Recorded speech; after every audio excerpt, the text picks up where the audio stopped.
who is leading the Advanced Air Distribution and Microenvironment Research at the International Center of Indoor Environment and Energy, Technical University of Denmark.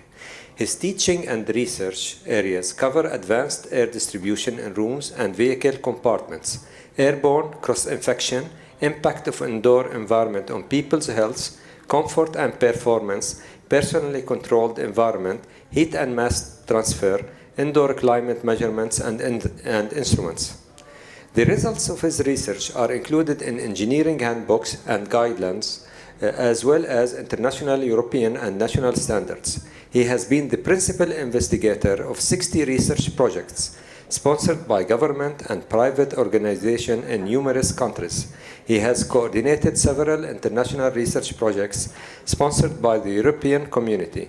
New HVAC technologies and measuring instruments have been developed based on his collaboration with the industry, and he has supervised 28 PhD students and 98 master students. Many of his students have received national and international awards for their work. Professor Melikov is author and co-author of 50 technical reports, chapters in books, and more than 38 scientific papers published in 15 languages. He is a member of 4 societies of HVAC engineers. He has been and is a member of national and international technical and standardization committees. He has organized and chaired international conferences, symposiums, seminars, and workshops. He is a member of editorial and review board of numerous international journals. He has given 50 invited lecturers. He has received numerous awards. He is fellow of ASHRAE and fellow of the International Society of Indoor Air Quality and Climate. He is an honorary member of the Society of Heating, Air Conditioning and Sanitary Engineers of Japan, and honorary member of the Bulgarian Society of Heating, Refrigeration and Air Conditioning. Please join me to welcome Professor Arsen Melikov.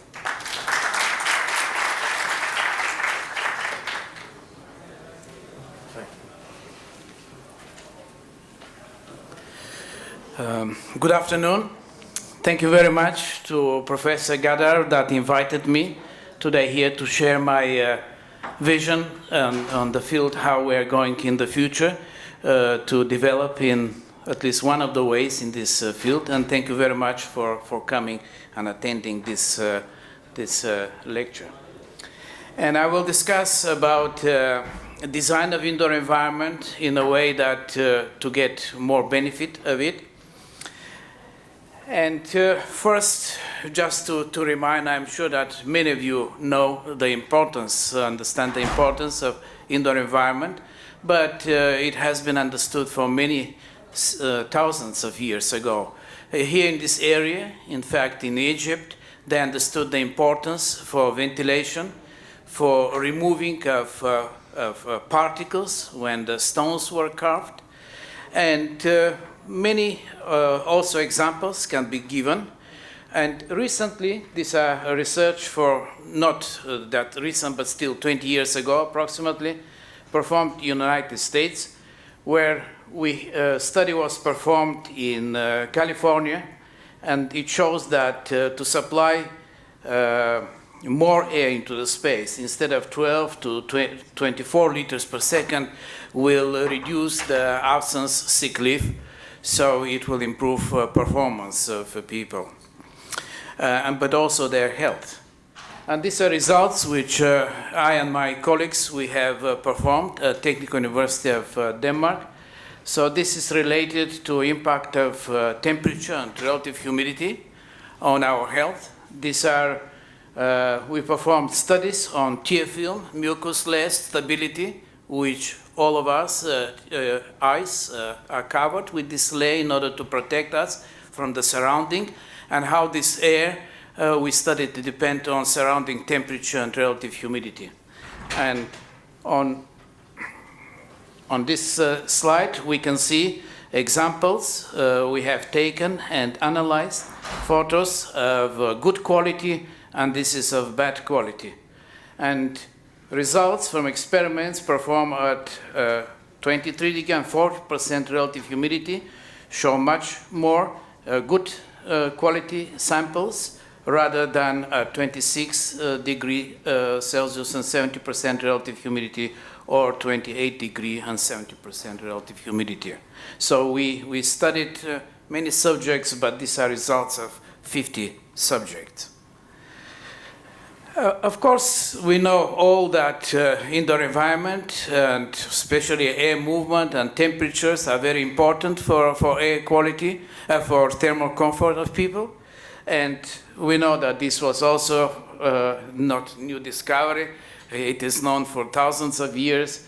In Egypt, they used, and other places, they used slaves to generate convective cooling movement when it was not available in rooms. And later on, they mechanized that, and here's an example of device that also a fan, mechanically driven fan that makes air movement.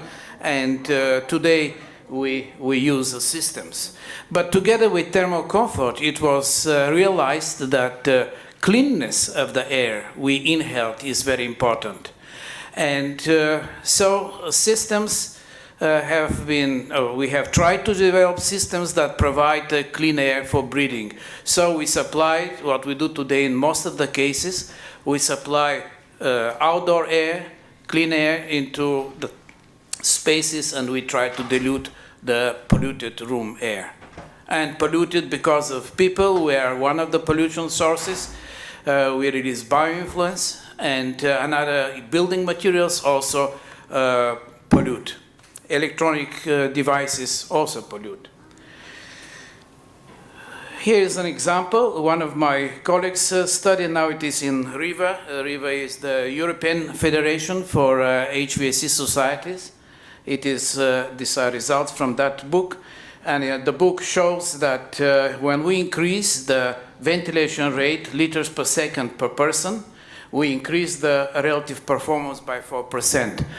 In industrial societies, it may look very little, 4%, but in fact it is quite a lot because salaries are so high.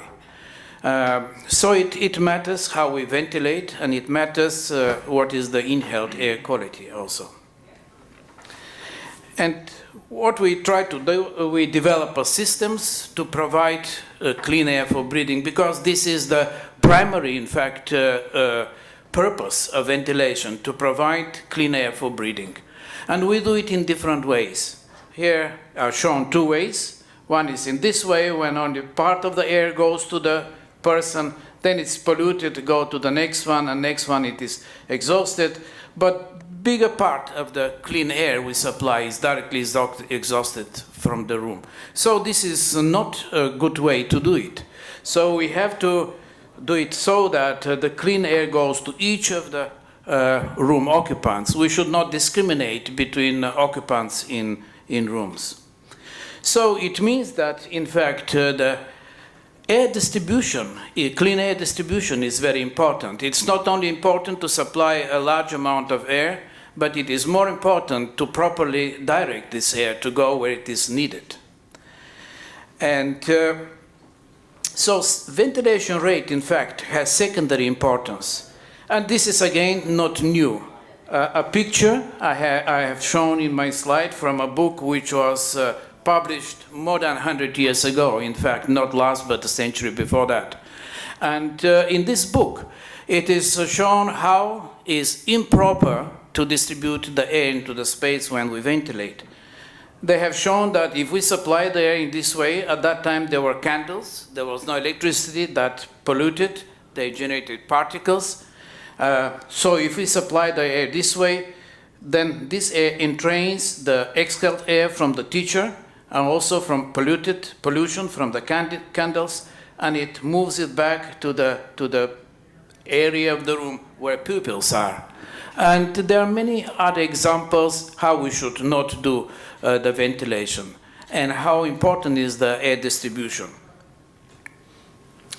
And since for the last at least 100 years, we have developed different air distribution principles, mixing ventilation. Then we had displacement ventilation, diffuse ceiling. We introduced the chilled ceiling to combine with radiant systems, chilled mixing ventilation, chilled ceiling. We developed underfloor ventilation, chilled beams, and so on. There are many techniques which are available on the market, they're applied on the market. And those techniques, they're based on the principle, more or less, when they perform in practice, on dilution. So the purpose is that we try to dilute the polluted air with the clean air we supply, most often from outdoors. And this is an inefficient principle. In fact, ventilation by dilution. And it is inefficient. I will demonstrate it why.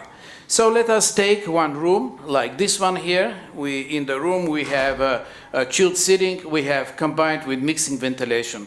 We supply the clean air from the ceiling. This is also very typical today, clean and cool air, and the air goes down. It collects pollution, which is generated from the walls, building materials. Then it goes and collects pollution that is on the floor. Then it moves up, collects the pollution from bioinfluence, from occupants, and by the time it is inhaled by the occupants, it is already polluted. It is warm and it is polluted. So what we do, we supply the cleanest area in the room, is this near the ceiling, which we never occupied. So this is quite inefficient way. This way requires a lot of energy because we dilute, ventilate the entire space. At least half of it we do not use. It requires big systems that take space in the building, and of course there are also other disadvantages. It also enhances, I already explained, transport of pollution from areas which are far from occupants to the breathing zone of the occupants. And also it has very limited possibilities for control, because fluid mechanics that we can control flows which are in their initial region or developing region, but when the flow is already developed, as it is in the occupied zone, it is very, very difficult to be controlled. Furthermore, there is a complex interaction of flow in these zones. A part of the ventilation flow, there are buoyancy flow generated by heated objects.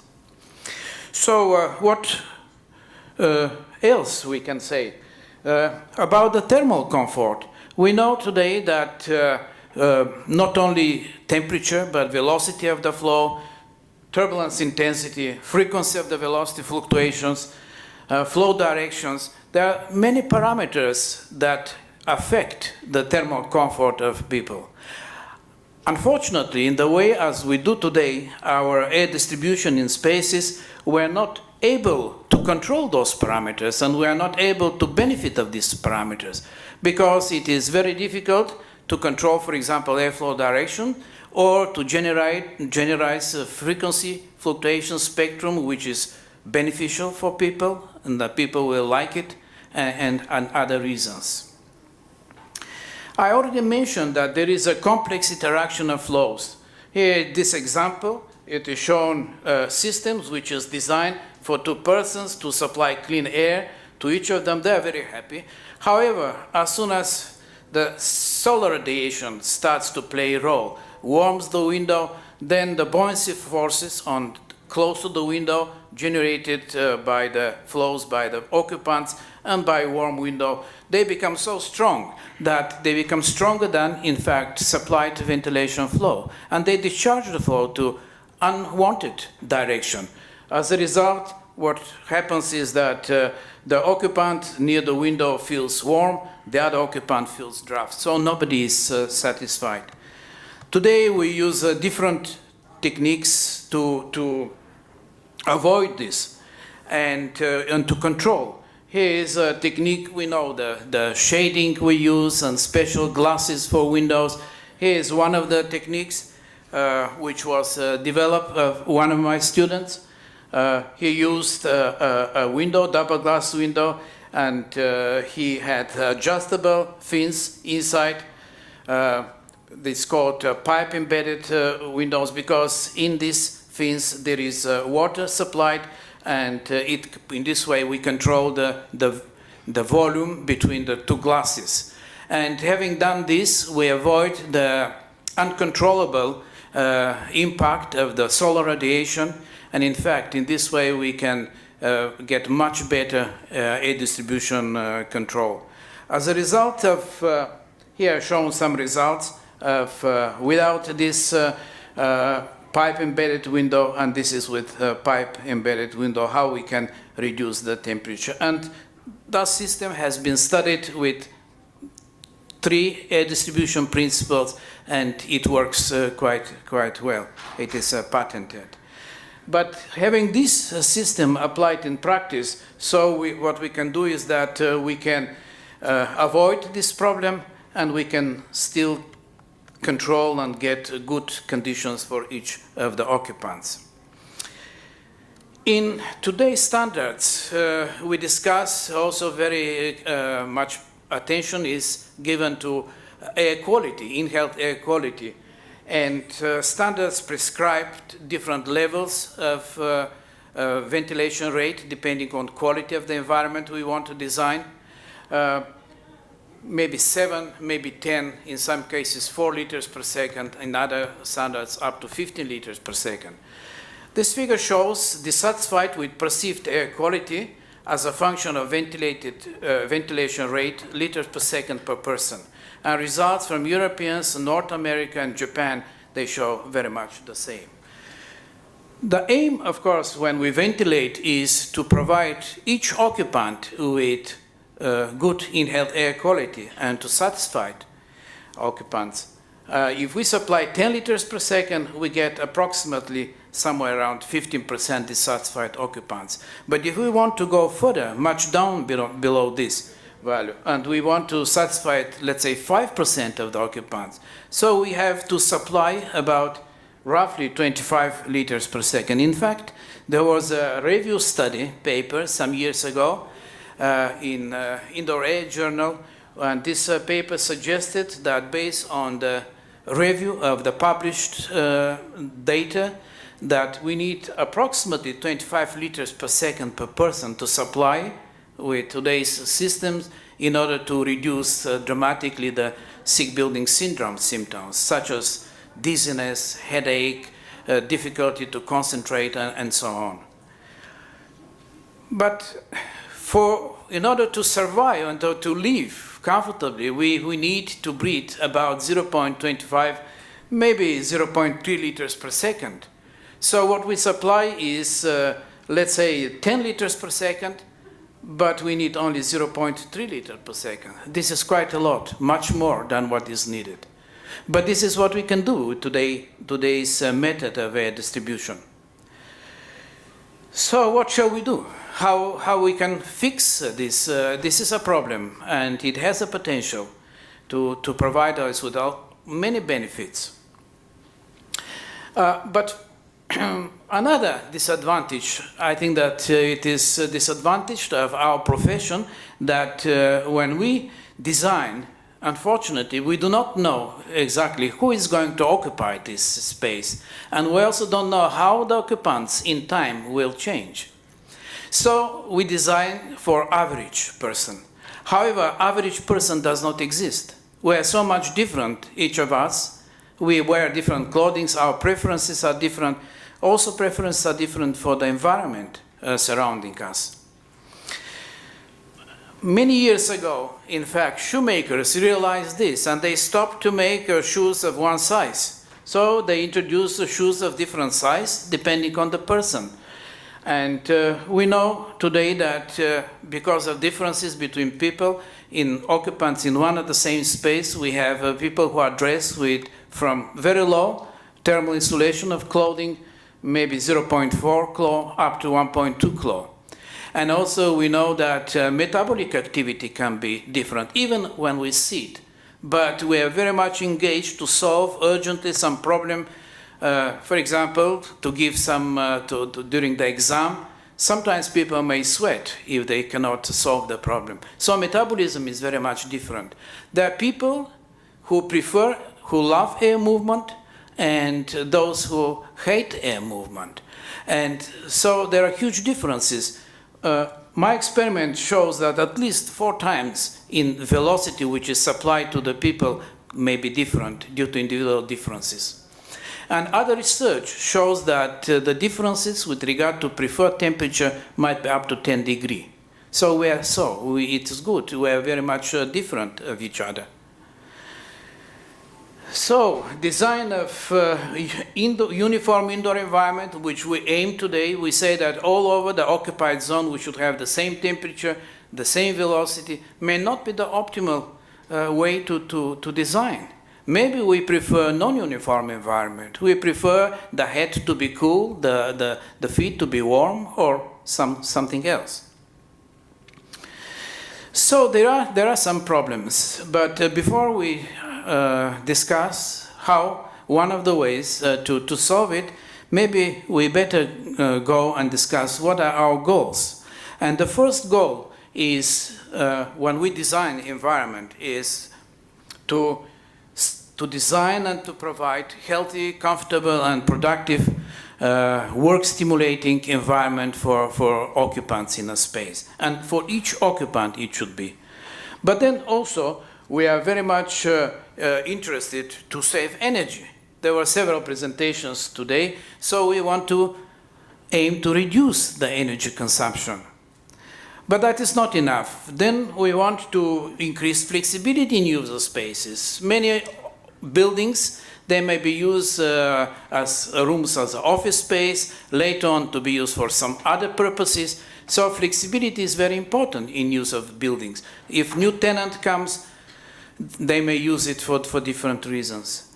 And also, we are very much interested to reduce the size of the HVAC system, to reduce the size of the ducting system, because first they are more expensive if they are big, but also they take a lot of space, and which is not used. So it is clear what I told you before, that present way of we ventilate and we generate environment, total volume environment, is not efficient to provide all these goals. And we want to achieve all of them, or at least several of them at the same time. So what we can do? We have to do paradigm shift. What I suggest is that, and also other researchers suggest that we go from communal indoor environment to individual indoor environment. And we go from total volume heating, cooling, ventilation to advanced heating, cooling, and ventilation. The idea is that instead of supplying the air, or at least part of the air, we supply locally to each of the occupants in the room. And this way we benefit, occupants benefit of inhaling clean air. The paradigm shift requires to put occupant in the focus of our design, not the building, but the occupants. And then we design the systems and the buildings and the surrounding also for the occupants. And this, unfortunately, I think today is not done. As already mentioned, we designed for average occupant. So the idea is that on the top of this background room environment, which we design, then we also design for microenvironment around the occupants. And this microenvironment can be of different type. It can be personalized, it can be attached to chairs, it can be attached to desks, or it can be personal, which can belong to each of us. So it can be wearable, or nevertheless we may carry it with us. So in this way, we have a possibility to satisfy the individual preferences of people. And also, there is possibility to simplify the background ventilation without much control, which in most cases does not work, but is so expensive in buildings and, in fact, very often generates problems. So we provide some of the responsibility to the occupants because they know best what they need. That is the idea. And this also provides opportunity to not only use a control environment to design, but also intelligent environment, so to say. Environment that, in fact, based on signals which are generated, physiological signals from the body, and we know that these are a response of the environment. They provide signals to the devices that generate the environment, and they generate the optimal environment for the occupants, so without any intervention from the side of the users. In order to do this, we need to fulfill several principles of design principle. The first one is known for many years. It is that we have to remove, or at least to reduce the heat which we need to remove from space, or pollution which we have to remove from space. In fact, more than 150 years ago, the first hygienist, Pattenkoffer, he was from Germany, from München, Bavaria. He formulated the principle that, which is, he wrote that if there is a pile of manure in a space, do not try to remove the odor by ventilation. Remove the pile of manure. And this is what we should do. We should try, before we ventilate or air condition or heat or cool the space, we should try to reduce the generated heat. We should try to reduce the pollution which is generated, or to remove it from the space. And then, important principle is that we should supply the heat, cold, clean air where it is needed, and when it is needed, and as much as it is needed. Already mentioned that it is kind of meaningless to supply it from the ceiling and to dilute and ventilate the entire space if we do not use it. Then it is important to make it so that we can actively control the air distribution. It is not possible today to be controlled, in fact, really well. And another very important principle is that we should involve the occupant into the design of his or her own environment, microenvironment. And in order to do this, so we have to go closer to the people and find out what do they generate and how we should design the systems to be efficient, microclimate systems. And well, we have put a lot of effort on outdoor environment at present. We are, with regard to indoor environment, we put a lot of effort with regard to the total volume environment, the whole space. There is some, but not enough, effort to design the local environment around the workstations. And there is a rather limited on microenvironment, very close to the person in vicinity of the human body. And this is very important because quite a lot of the proper ventilation, proper heating, cooling, and breathing of clean air depends on that microenvironment. And how can we define that microenvironment? We have the first element, component is breathing. Then we have a layer of air between the, we have a free convection flow, layer of air which moves on the shell above the clothing, because typically our clothing's temperature is higher than the room temperature, so the air in contact with our body becomes warmer and goes up and generates this boundary layer and free convection flow upward. Then we have another element, this is the clothing, which is very important, and we may use it. And then there is a layer between the clothing and the body, which also has been used already and can be efficiently used. Now I'll discuss a little bit on each of these components of the microenvironment and give you some examples how they can be used to improve the ventilation, in fact.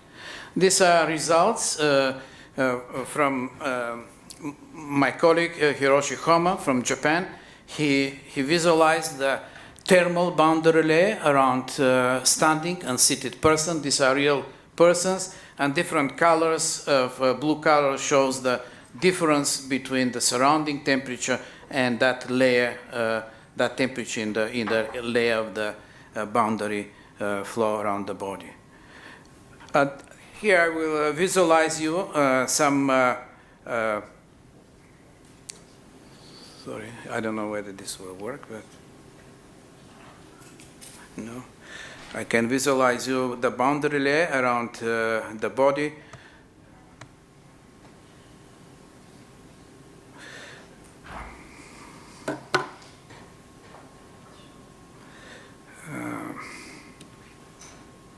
Sorry, it somehow it doesn't.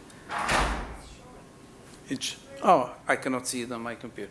So this is the boundary layer in two cases. When we have a room temperature of 20 degrees, to say bigger temperature difference between the surrounding and the body surface, and here is in case of 26, the lower video. And there are differences. The one at 26 degrees is much stronger, smaller, narrow. So in order to be penetrated, we need a stronger flow to penetrate and to provide clean air to the mouth. The low one is quite wider, but not that high velocity. This is also very, very important, and I'll show you in a while some examples. Another very important to know about this boundary layer around the body is that, in fact, it moves and transports the pollution from the surrounding to the breathing zone. So it entrains the air from the surrounding, but together with the air also pollutions, and bring them to the breathing zone, and eventually they are inhaled by the occupants. One way is shown here to solve this problem by generating personalized ventilation. The idea here is that we supply the air from diffusers, which are located, in this case, above the above the monitor of the computer, and the occupant may control the direction of the supply flow.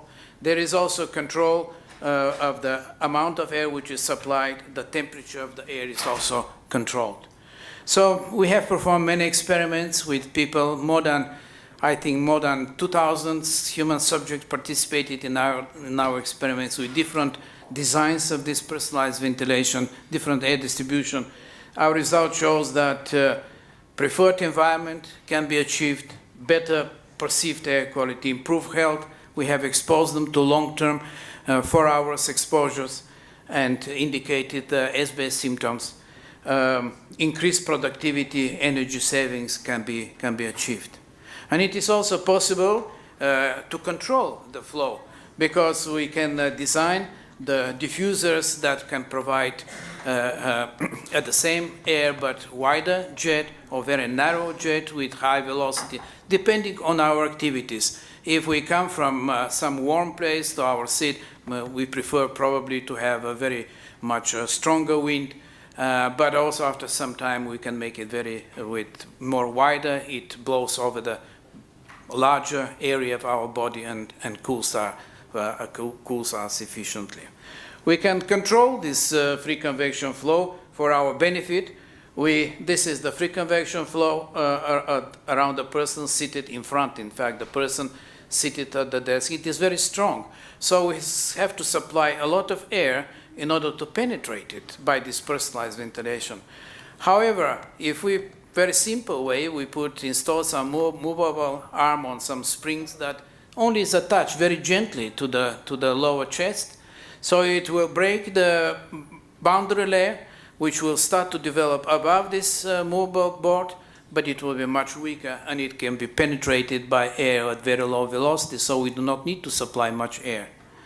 Another way to control this interaction of the flows is when we use some radiant cooling. In this case, at the desk is radiant panel installed. It cools the front part of the body, and at some stage of cooling, the temperature of the body becomes of the surface of the clothing becomes cooler than the surrounding, and as a result, we generate, in fact, not upward, but downward flow. And then it is easy if we use a personalized ventilation or some other way to supply the air directly to the breathing zone to be inhaled. I will show you the importance of breathing for clean air. I will show you first, explain you the experiment. These are experiments with people with maybe 32 subjects we did, and those are repeated after that in years. What we did, we had a test room, 28 degrees Celsius, 50% relative humidity. Sorry, 50 persons, I have forgotten, 50 persons in this case. But we provided them with personalized ventilation that supplied clean air at that temperature, 28 degree and 50% relative humidity. And we had, instead of personalized ventilation, fan. That also both of these systems were under individual control of the person exposed. The difference between these two systems is that this system takes the room air, which is polluted, and provided to the face, to the breathing zone, and this one provides clean air. Of course, the subjects, they could change the direction, not only the speed of the fan or the personalized ventilation. And here are some of the results. Percent dissatisfied with perceived air quality and thermal sensation. So we very often focus on thermal sensation today, but perceived air quality is also important. What the result shows, they show that almost no difference between personalized ventilation and fan. There is no difference whether we supply clean air or we supply polluted air for the thermal sensation of occupants or for the perceived air quality. However, after 4 hours measurements, what we found is that opposite result. In fact, we found that the breathing clean air provides very little, much less headache, difficulty to think, difficulty to concentrate, compared to the case when we have a fan. So in this case, using fan or without fan, just room with polluted air, doesn't matter. In fact, it's the same. So the first benefit we saw from the fan, in fact, it disappeared if people work longer under these conditions. And energy also can be saved. Here is an example shown. When we have a split system, we have a background systems that condition the air into the space, and we have a personalized ventilation that provides clean air only to the workstations under control, of course, of the occupants and when they are present in the room.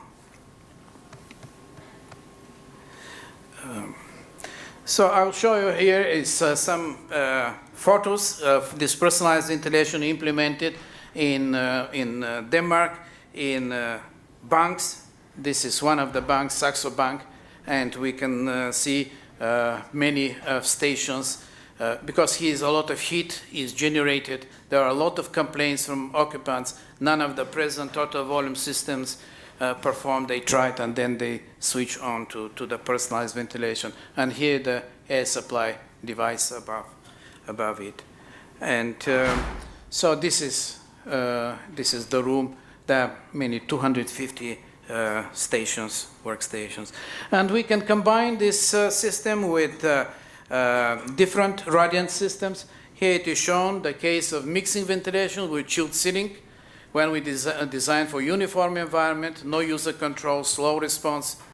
And in this case, with the chilled ceiling, we combined with personalized ventilation under control of the occupant. We get the same background environment for other occupants, but for the occupant at the workstation, we get better and cleaner, better thermal comfort, cleaner air for breathing. And if the person is not present, still we supply minimum amount of clean air into the space in order to maintain the pollution at the needed background level. This is the same other example when we combine personalized ventilation with passive chill beams, only cool, and then because of buoyancy forces, cool air goes down, warm air goes up, And this combined with personalized ventilation, this was implemented in a building, and it shows quite efficient way if we keep the room temperature 27, 28 degree. But locally at the workstation, it becomes very, very comfortable, which is similar to 24 degree temperature. And can be saved energy because we can save 80% of the ventilation flow rate.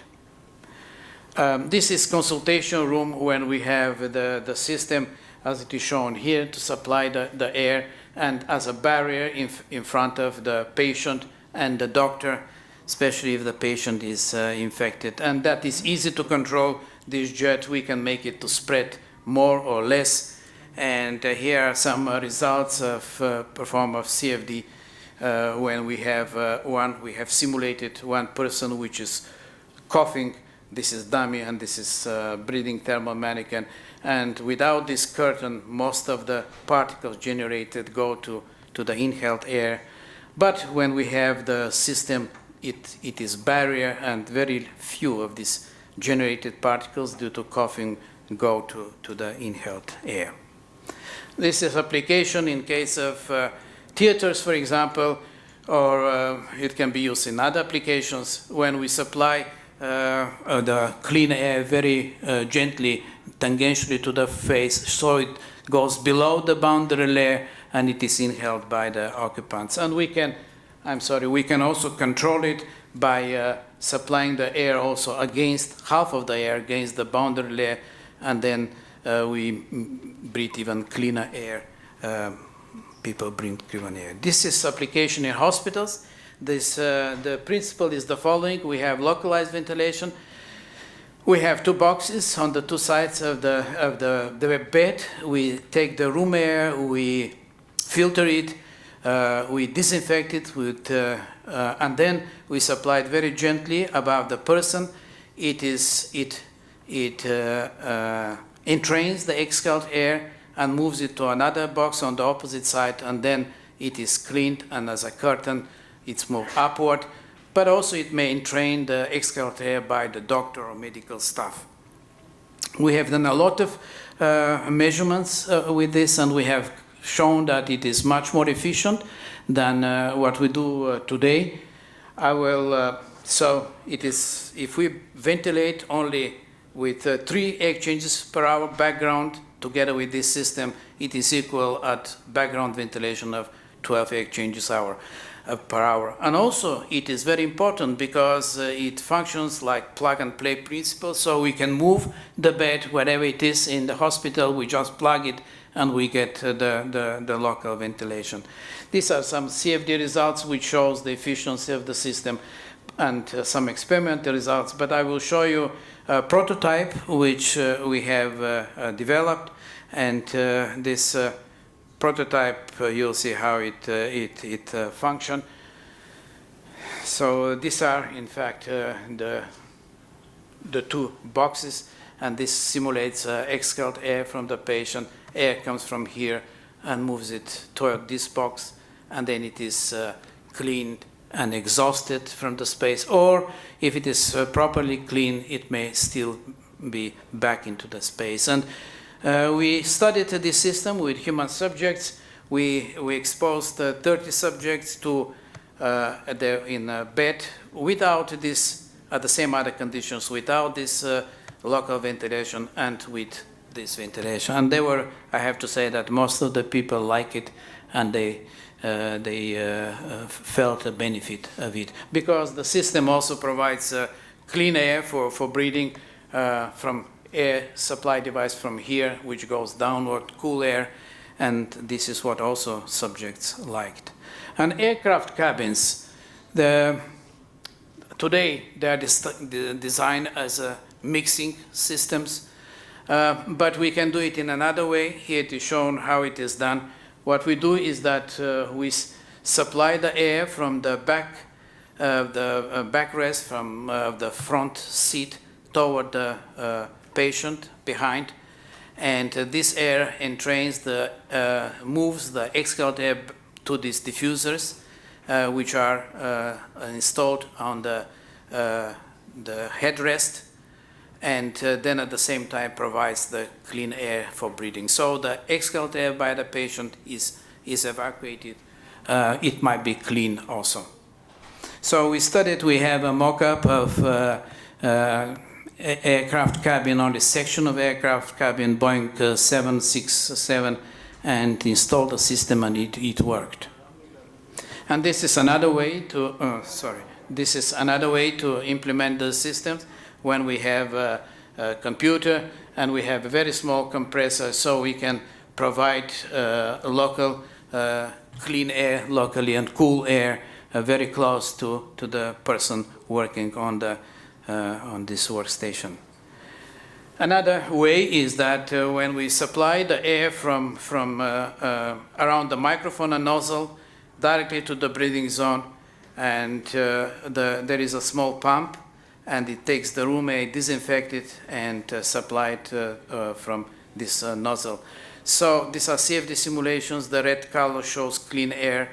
Regardless, I mean, whether we put it front or from below, it works.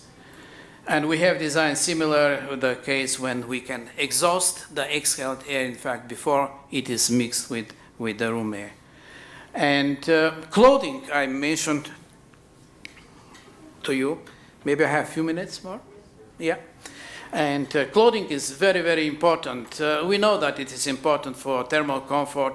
It is important for sensorial comfort, for garment fit, psychological comfort, but it is also important for inhaled air quality. Might be important because clothing itself generates pollution, but also it may be used to benefit of it. It may be used to clean the air which we inhale.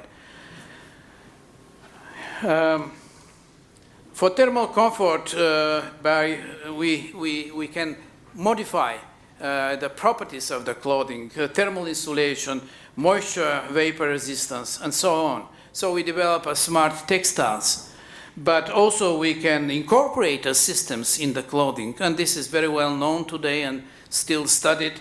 It is we can incorporate phase change materials that provide cooling and clothing locally to the body, and we can use cooling clothing by liquid evaporation and so on. And I will show you one of experiments we did with cooling clothing. We use hollow fibers like this one, incorporated in a t-shirt, and then we supply with small pump. We supply very little water, which was spread over the textile. It is like this that, in fact, sorry.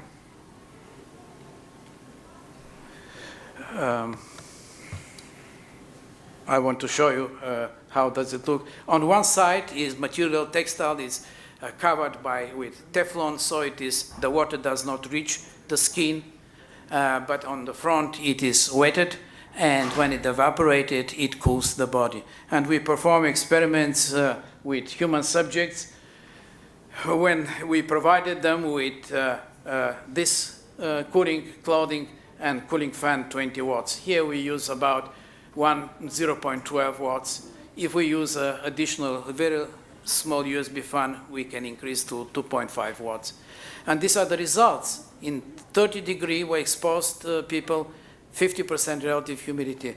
We could see that cooling clothing was cooled more than the fan of 20 watts. So there's big difference in the energy which we have used. And furthermore, cooling fan people complain that it disturbs the eyes, especially those who have glasses. And then about clothing, for inhaled air quality, how we can use it. Probably all of us, we know that we intake about 1 kilogram food, about 2 kilograms of water, liquid per day, and 12 kilograms of air. So it's very important to inhale clean air. And this is a photo visualization from Penn State University, and what we can see, the free convection around the body and exhaled air. We can see that about big part of the inhaled air, there are measurements showing 80% is inhaled. We inhaled this from the free convection flow. It's very important to be able to clean this air which we supply, and if we can cool it down, even it is better, because as cooler air it is, as better it is perceived, the same other properties. So we can clean. Of course, textile can pollute, but also we can use the textile for cleaning bioinfluence pollution to disinfect the air before we inhale it. And here it is shown a textile which incorporated, this is magnified, incorporated sensors, one of the threads, and they sense the heart rate, blood pressure, and those signals are wireless sent to the hospital. And in fact, it is not needed the patient to attend the hospital. They can monitor the state from a distance. This makes a lot of savings, in fact. And furthermore, they monitor 24 hours per day, or at least when the textile is worn, the clothing.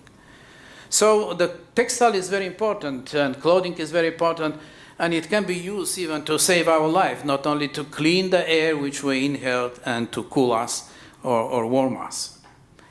And so the last one, and I will finish soon, is this part of the microenvironment, which is the gap between the clothing and the body. And this can be also very much explored in order to provide comfort for us, but also clean air.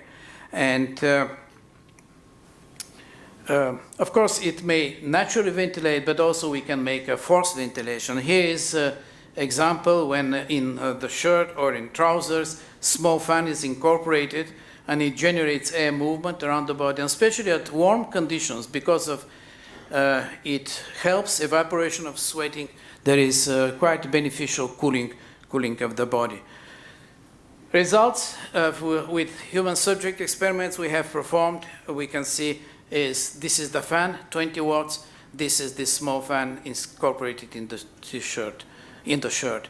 And this is without any cooling device at 29 degrees and 40% relative humidity. Quite substantial discomfort between warm and hot, and is reported by people. But when we use the desk fan, we decrease, of course, the discomfort, thermal discomfort. And in fact, we can achieve almost the same and even better conditions if we use this air-conditioned clothing. I have such a shirt. In Denmark, it's not very often I can use it because it's not that hot. But when it is hot, I have tried, and it helps quite a lot. I will go very fast in next slides because my time is almost exhausted, and not more details, but I just show you another way to ventilate when we remove the pollution before we start to ventilate. And here it is shown mattress, we ventilated mattress, and it sucks the air from the bed microenvironment. This inside the mattress we have air cleaning material, activated carbon fiber, which is chemically treated. So aim is to remove, because the lying people in bed, one of the main pollution is ammonia. So they clean the air from the ammonia. And we have tried this with very big success. It can remove the ammonia to the level that we can bring the air backward, recirculate it into the room. In fact, we don't need any exhaust in this case. But this is especially for ammonia, as I said. I will jump for bed microenvironment. This is also very important. I do not have later on. We may, if some of you are interested, we may discuss it. But I will come to the point, in fact, I wanted to make today. And the point is that this is the ladder of indoor environment, and we designed today for acceptable environment. And so for that reason, we try to use total volume systems. And in fact, the present standards are designed for acceptable environment. Most of them, they say 80% dissatisfied people, but another 20% or 10%. So we let them to be dissatisfied.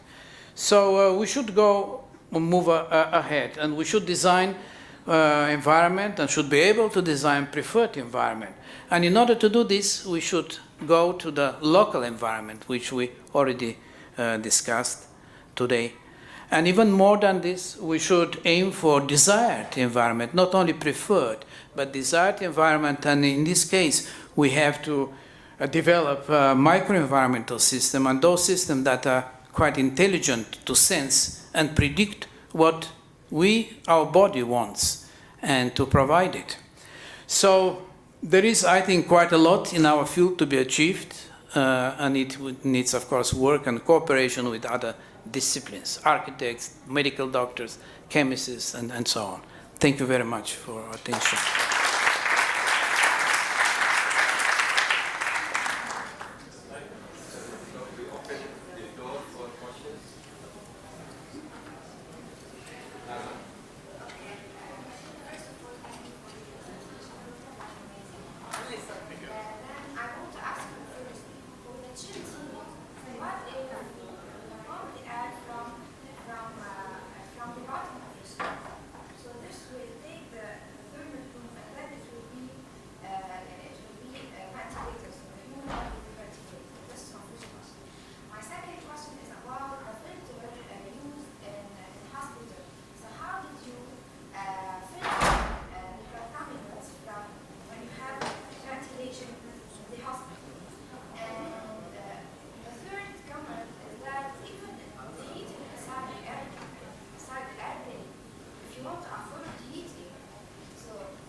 The last question, maybe you will repeat, but let me answer for the previous two.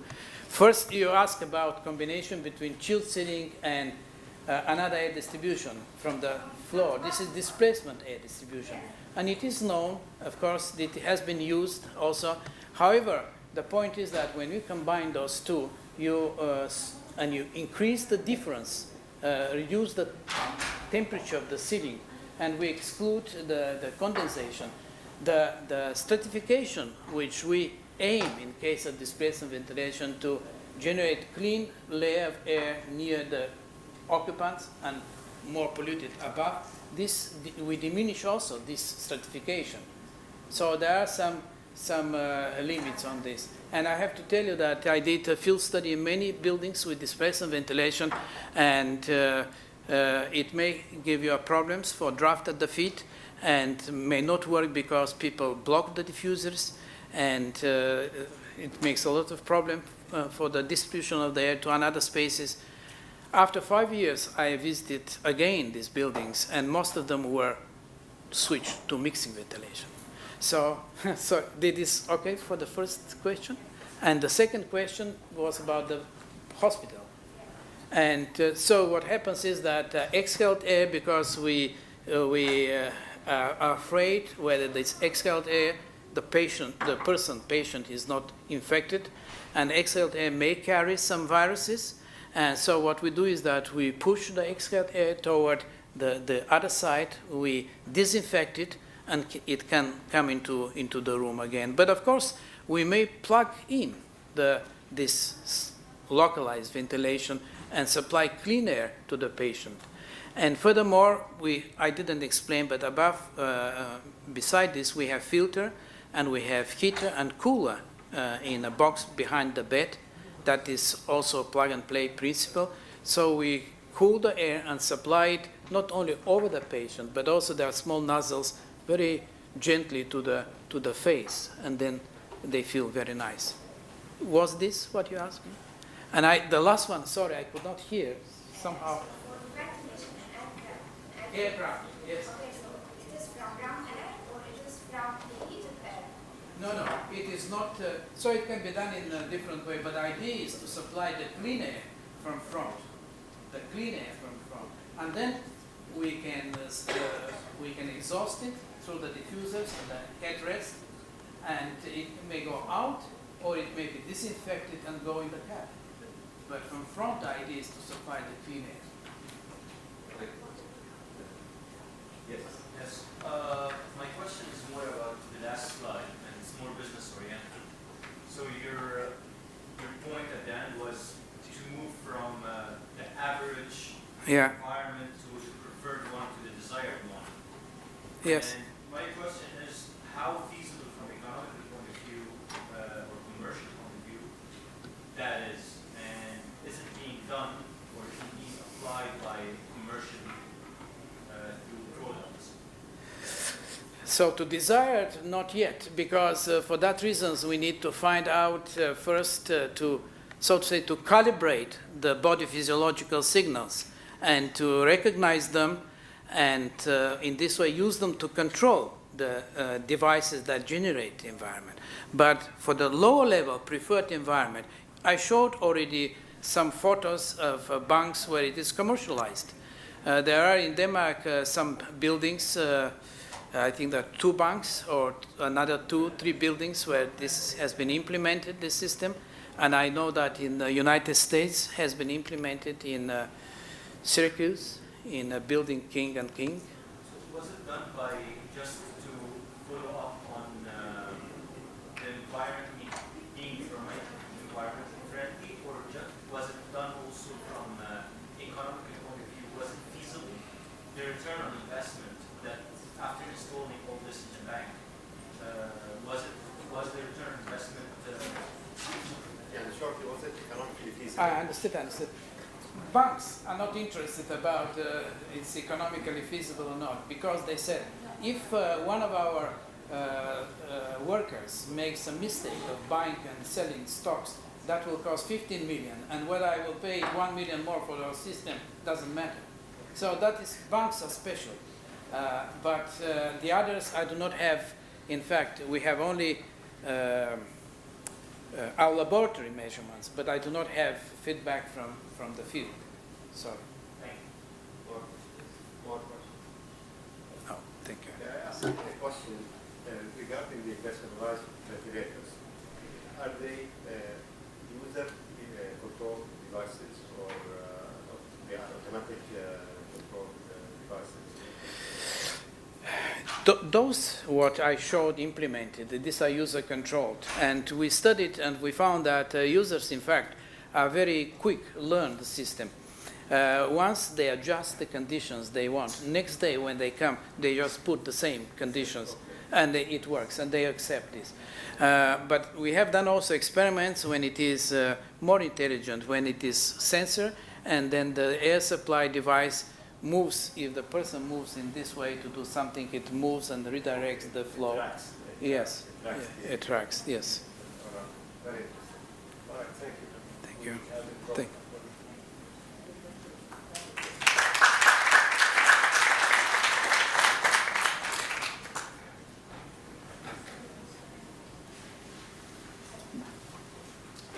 Dr. Arsen, would you like to recognize you?